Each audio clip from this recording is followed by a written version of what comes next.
Doamnelor și domnilor, stimați colegi și distinși invitați, este o onoare să mă aflu astăzi în fața dumneavoastră pentru a discuta despre una dintre cele mai revoluționare inovații din medicina modernă și vorbesc aici de terapia celulară cu limfocite T, numită terapia CAR-T. Această abordare inovatoare, nu doar că a redefinit tratamentul malignităților hematologice, dar a deschis și un nou orizont în medicina personalizată și imunoterapie. De zeci de ani ne-am bazat pe chimioterapie, pe radioterapie și terapii țintite pentru a combate cancerul.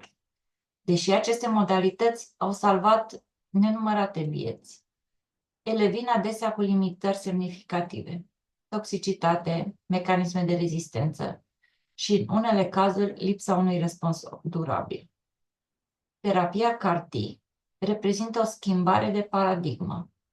Prin optimizarea și reprogramarea sistemului imunitar al pacientului, se pot identifica și elimina celulele tumorale, astfel încât să-i pășim într-o nouă eră a medicinei personalizate, folosind propriile celule ale pacientului pentru a distruge cancerul.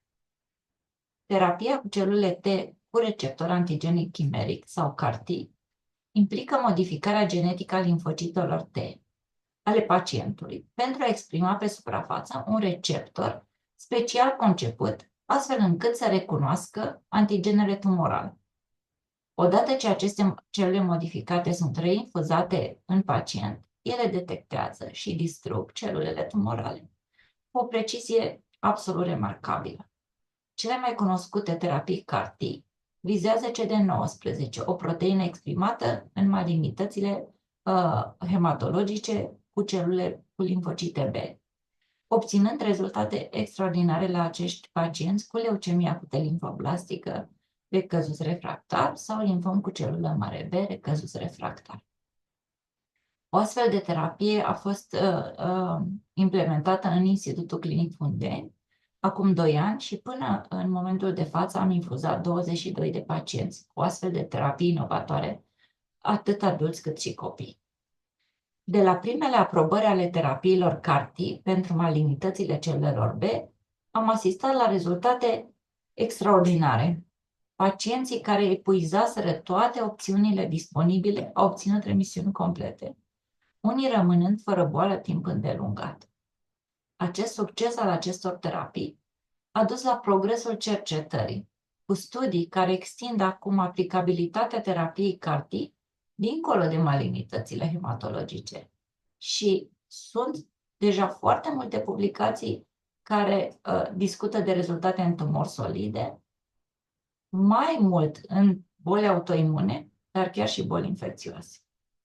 Studii recente s-au concentrat de asemenea pentru depășirea provocărilor în ceea ce privește CAR-T în tumorile solide, fiindcă există probleme de heterogenitate tumorală, de microambient care sunt diferite față de tumorile hematologice și atunci sunt o mulțime de studii și de proiecte de cercetare care încearcă să depășească aceste obstacole.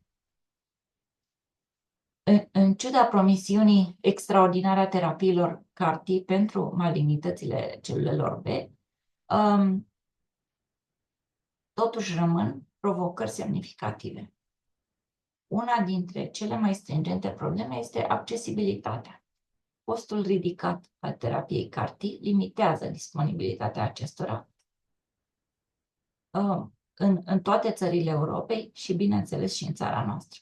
Pentru a aborda această problemă sunt necesare investiții strategice pentru a dezvolta aceste terapii CAR-T academice în laboratoarele proprii centrelor de cercetare și noi suntem în acest proiect în care ne dorim să implementăm un laborator de terapii celulare în România în următorii ani. O altă provocare este gestionarea toxicității. Sindromul de eliberare a citochinelor și sindromul neurotoxic asociat celulelor imune rămân preocupări, necesitând protocoale clare, standardizate, monitorizare foarte strictă și asta se poate face doar într-un centru de transplant cu experiență în administrarea astfel de terapii. Progresele în designul următoarelor generații de CAR-T pot îmbunătăți profilul de siguranță și este, așa cum spuneam, o temă de cercetare foarte cunoscută în toată lumea. Inovația în terapia CAR-T nu înseamnă doar descoperiri științifice, ci și colaborare, instituțiile academice, biotehnologiile, organismele de reglementare, trebuie să lucreze împreună pentru a accelera această cercetare, a simplifica procesele de aprobare și a asigura accesul echitabil la aceste terapii inovative.